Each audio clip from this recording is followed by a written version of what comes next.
Hello, my name is Karley Smitherman, and these are my 3 thoughts on this week's episode of Hope for Tomorrow.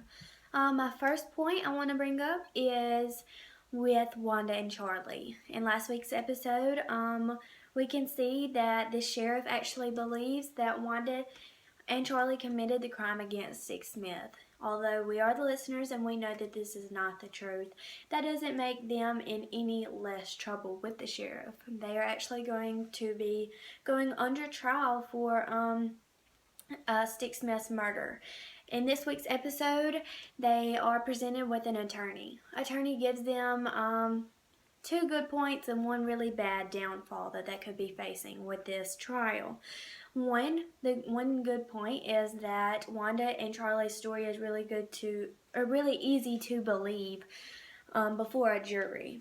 And 2, why would the actual criminal call the cops and be so forthcoming with the situation if they were to have been the ones to commit the crime? Which it doesn't make much sense. But that's their 2 good points, and their last really downfall might be that the sheriff is actually running for re-election and that he's kind of arrest happy and he wants this big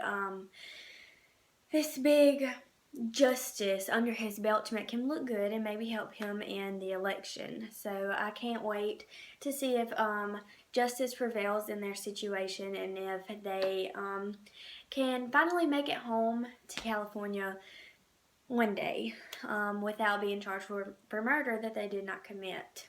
Hopefully. I'm sure they'll be able to get out of it because they are innocent. My second point is with Sally and Ruben.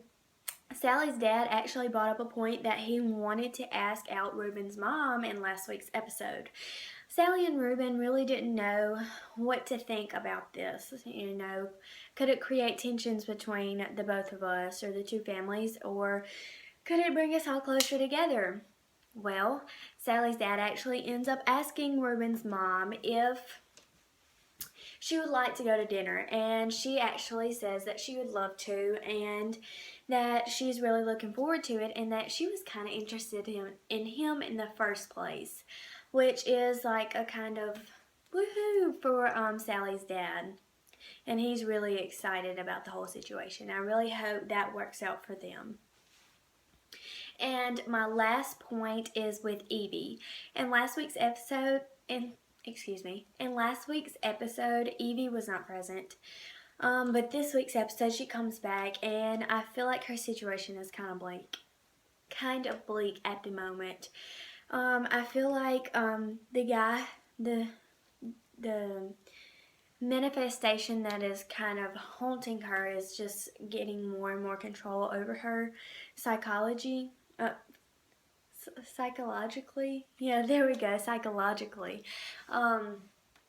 He is having a great impact over her, and I think he's having more and more control, like I said. He is actually convincing her that she is on an island and that she can actually feel the sand and hear the ocean waves, see the ocean, and smell the salty air. And then the broadcast ends with them walking down the beach together. I really hope that Sally's medical condition can be fixed and some kind of medication can be administered to her and her actually get better and get away from the man who is haunting her.